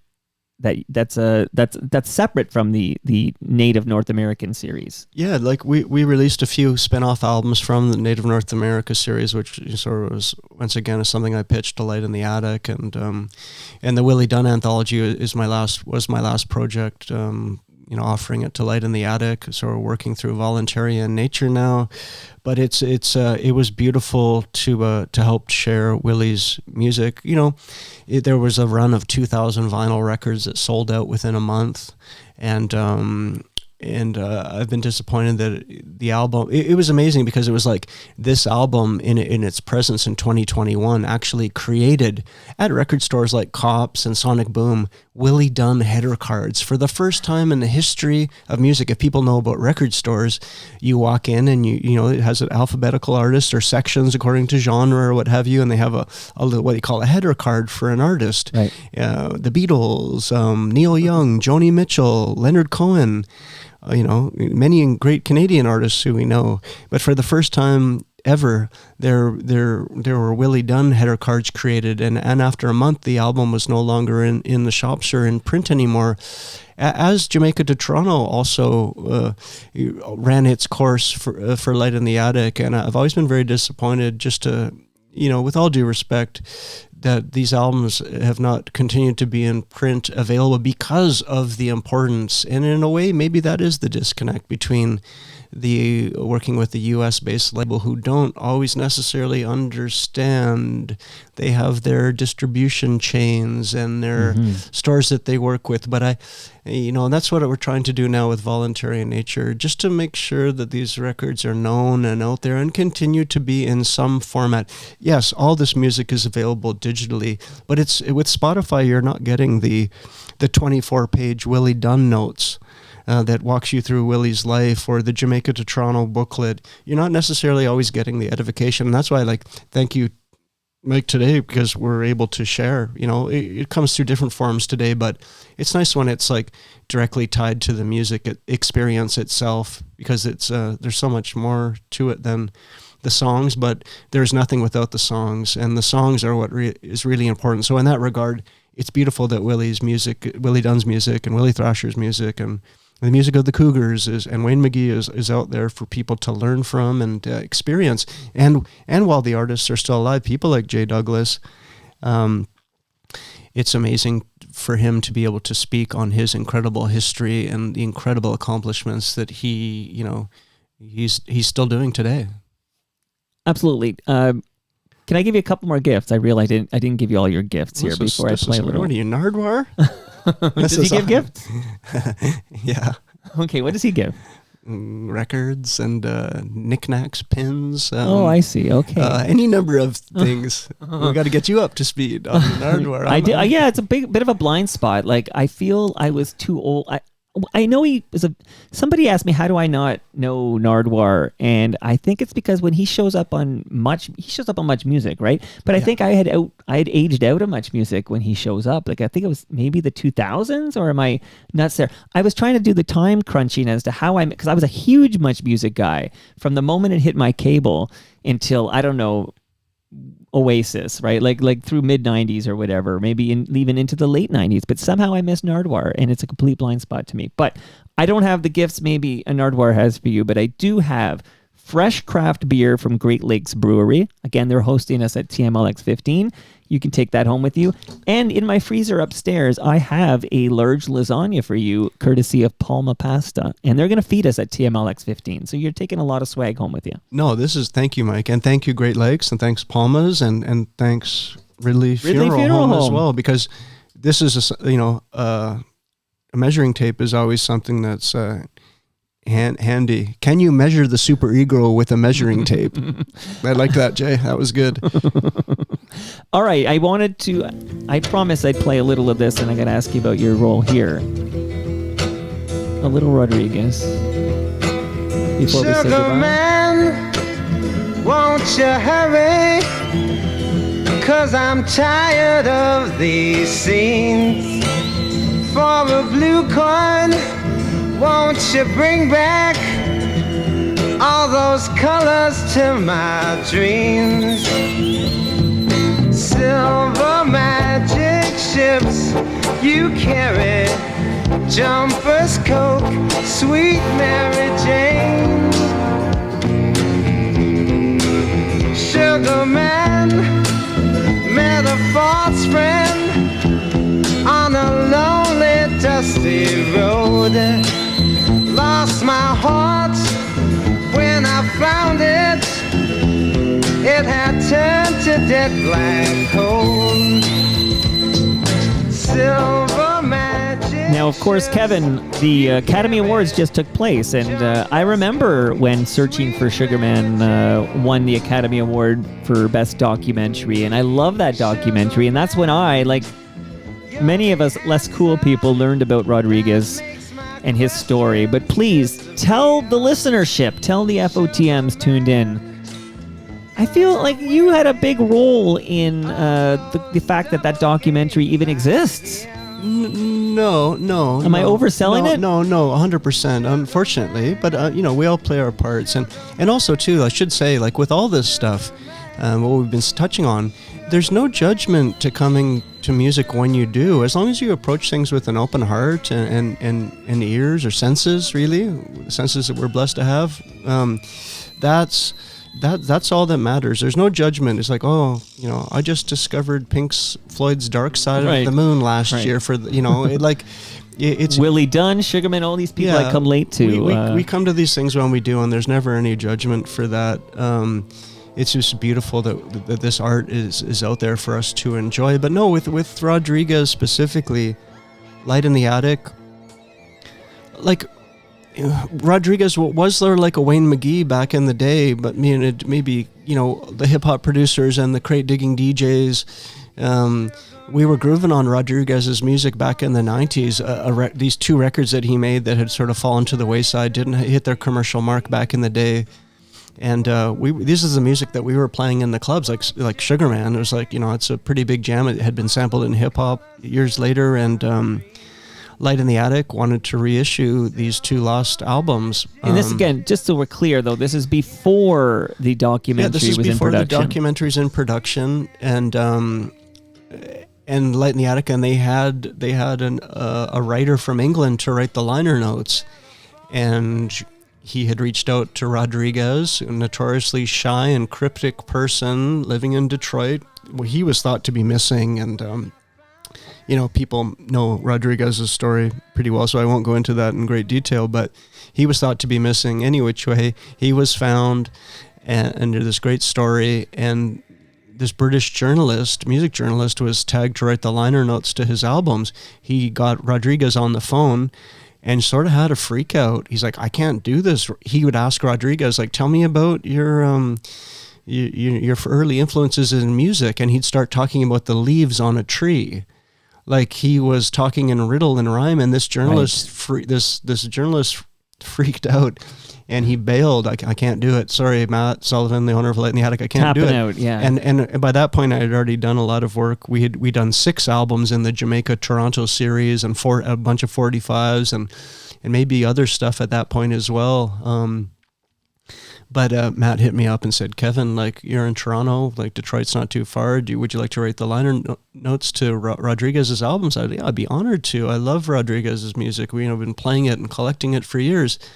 So I was signed up to be the liner notes writer for both of the albums of Cold Fact and this follow-up, Coming From Reality, that he recorded in England. So I went down to Detroit and spent a couple of days with Rodriguez. Once again, rest in peace, and his daughter Reagan as well, who is an incredible person, and got to know Rodriguez a little bit. And he was also very cryptic with me. And I remember at the time being like, oh, Light in the Attic they want the story. They want to hear the stories about, like, yeah, Rodriguez hanging out with the MC5. And like, this is the romantic ideas that Light in the Attic were hoping to get these stories. And if they did exist, he wasn't going to tell me them. And it was incredible. We sat around Reagan's. I went to his house and I parked my old Toyota Corolla that I had for 25 years. We parked that at the house that you see on the album cover. Right. And it was locked. Like the whole house was like, you had a huge 10-foot fence around it. And Detroit's an interesting place. That was my first visit to Detroit, and went to People's Records, though. Shout out to People's Records, and walked around with Rodriguez, and went to the library where Reagan was working. But I sat with Rodriguez at Reagan's house and around a little circular kitchen table once again. Those kitchen tables really, that's a big part. Wayne McGee sitting around the kitchen table. Well, also being in person. So as a guy, you're episode 1449. Okay, wow. Tomorrow Peter Gross will be 1450. Congrats! I can tell you, man, there's a big difference when somebody's in the room with you and you're reading their vibe and you can look them in the eye and you can read their body language and everything, than somebody on a phone call, for sure. I mean, it's beautiful. We miss that so much in today's society with this dominance of social media. So it was a privilege to sit with Rodriguez, and he was in those days. He was a marijuana smoker, and I have occasionally dabbled. A jazz cigarette or two. Jazz cigarette, some sugary tea. Yeah, but he rolled these incredible joints that were literally shaped like, I've never seen a silver bullet. They look like these little short bullets, and we sat around and just like passing the smokes, and I had the tape recorder on the table and recording the dialogue, and he got these liner notes, and I was like, oh man, that was a tough interview, but I was able to, and then talking to other people from the scene at the time, and Mike Theodore, the producer from Cold Fact, and Harry Balk, different people that were involved with Rodriguez's career, filled in some blanks, and was able to speak also with the late Clarence Avant, who is like one of the legends of the music, and just incredible. Look into Clarence Avant out there. There's a documentary about him a few years back. Okay. A real force. But no, Rodriguez was awesome, and he was the real deal. But at the time, that's when they were starting to shoot the documentary, and Rodriguez was a little bit like leery of it. I was saying very private.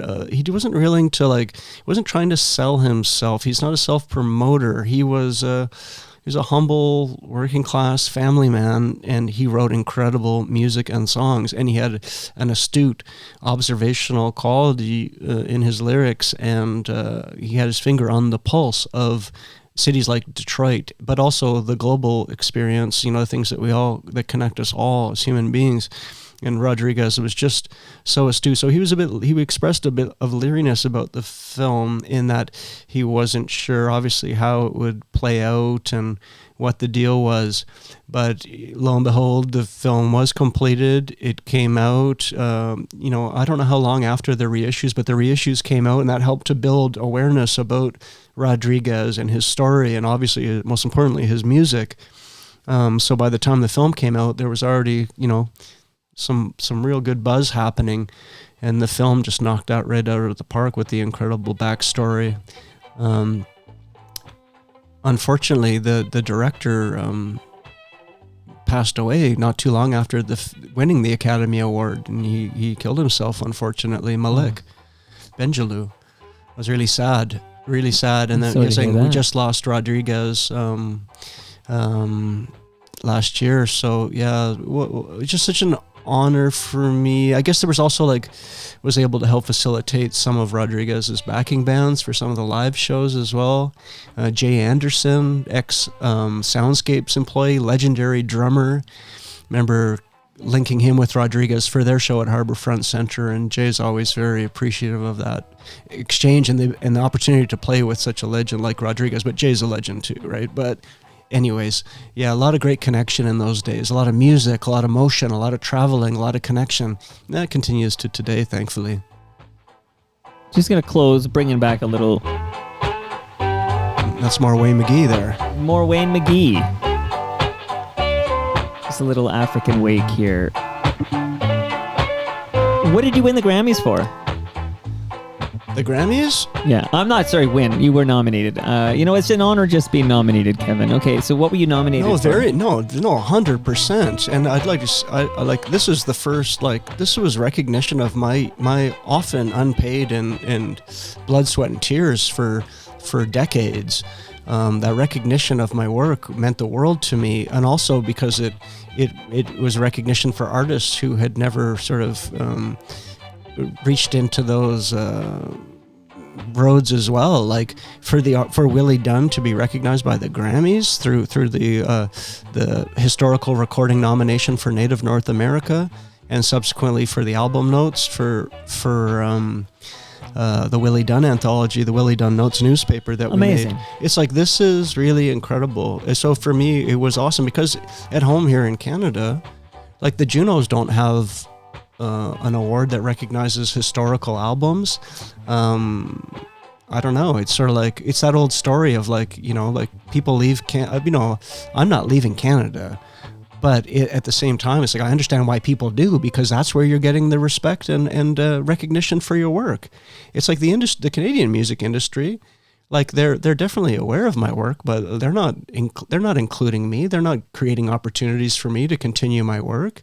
And I don't personally go for the grant stuff myself, but maybe in the future I'm going to be forced to, if I want to survive and continue to put food on the table. You got to go for the grant stuff. I got this lasagna coming up though too. That's going to be delicious. Thank you. Talk to Danko Jones about the grant stuff. Okay, you got to take advantage of these grants. That's what they're there for. Yeah, I'd love to talk to Danko Jones, and people know, and for me, especially as I am an artist, but in terms of the sharing in my younger years. My work was sort of outside of the box. It didn't fit into their categories at the time. Right. Yeah, I'm talking about going back 20 years or so. Bleeding edge. Things have sort of, and then now with the importance of stories being told and coming from the communities directly themselves.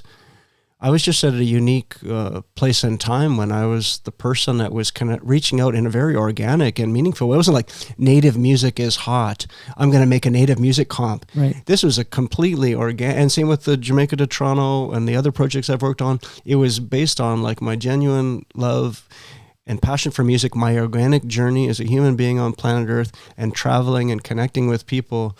But I think within the industry, it's a lot more opportunism now. Is maybe you see people sort of cashing in on some of this stuff, but it's the person that sold the grant thing to me best in terms of work on an archival music project was that if I can use my position to access funds that can help artists who might not be able to access those grants themselves, like Willie Thrasher doesn't do email. You know what I mean? We're so tied to these devices and the electronic world today that it's like if you're not an active participant, which a lot of these veteran musicians aren't, you're totally disenfranchised. It's like you don't exist. Your friends who aren't on social media, you're like, is that guy's like, what's going on with that guy? I have no idea. A big black hole, right? It's like it doesn't you're off exist. the And grid. this is the challenge that we're in today. And I think it's up to people, especially the people in positions of power in the media and in the music and entertainment industry. If they don't know these artists themselves, well, tap into people like myself who are well aware of them. And we got to get everyone up to speed here. And that's what I think a lot of these projects have done, like with the Gord Downies as well. Saying it got Canada, and it didn't get Indigenous people up to speed. They're already on the good road. They already know what's happening. But it got Canadians and Canada up to speed about the horrors of the residential school system. You know, Kevin, this was amazing, man. Is there a website for Voluntary in Nature where people can read more and discover more? Yeah, what you're up to? there's a basic webpage at voluntaryinnature.com. I think where I share the most is on my Instagram page. That's Voluntary in Nature. Basically, Voluntary in Nature. If you Google that, I've been running a blog at that for like 15 years. I have a Facebook. You can find me under. I'm so easy to find. Kevin James House, Voluntary in Nature. Yeah. Man of many names, many talents, and you're doing good work here. Still Now, learning. and again, we only covered really a few of these projects, and there are so many. Is there anything that you want to share here before I wrap up here with some Lowest of the Low? Great Toronto jam right here. But is there anything that you were thinking about on your way here, and you're like, I hope I get a chance to say this, that, or the other? This is the moment, Kevin. This is the moment. I'm just really honored to be here. Looking at the list of people that you've interviewed, Mike, over the years, I want to thank you for your efforts in helping to share stories and bring stories to light, giving people the opportunity to share, which we've done in abundance here today. And I just wanted to take the opportunity to thank you for what you do. You, me, Alan Zweig, we're all cut from the same Thanks, cloth. Alan. No, I really appreciate that. And the music makers, the entertainment people, this is really interesting being a part of this community that you've built here. You're an FOTM, Kevin. Yeah, FOTM, Friends of Toronto Mike. You got it, buddy. Yeah, no, and we'll look forward to celebrating on the 50th. But no, just check out Willie Dunn, check out Willie Thrasher, check out Wayne McGee, listen to the music. If you can find me online or on the streets, let's talk about these artists and let's celebrate them. And if you like what you hear, please share it with your friends and family and your communities. And that's how we grow as people together, all human beings on planet Earth, beyond countries, beyond nationalism. And the world needs a lot of peace and love right now, and music and healing, and music can help with that process. And the spirit is voluntary in nature. And that brings us to the end of our 1449th show. You can follow me on Twitter and Blue Sky. I'm at Toronto Mike. Much love to all who made this possible. Again, that's Great Lakes Brewery, Palma Pasta, RecycleMyElectronics.ca, Raymond James Canada, the Toronto Maple Leafs baseball team, and Ridley Funeral Home. See you all tomorrow when Peter Gross is dropping by. Very interesting, Kevin. Peter Gross has been... He's in a pickle. Peter Gross is in a pickle. That's how I'm going to tease this one. And he's going to come over here the day that the pickle is born, if you will, and he's going to explain it all. We have like audio evidence. There's insurance companies involved. It's quite the rigmarole. FOTM Hall of Famer Peter Gross, episode 1450. See you all then. It's just like mine.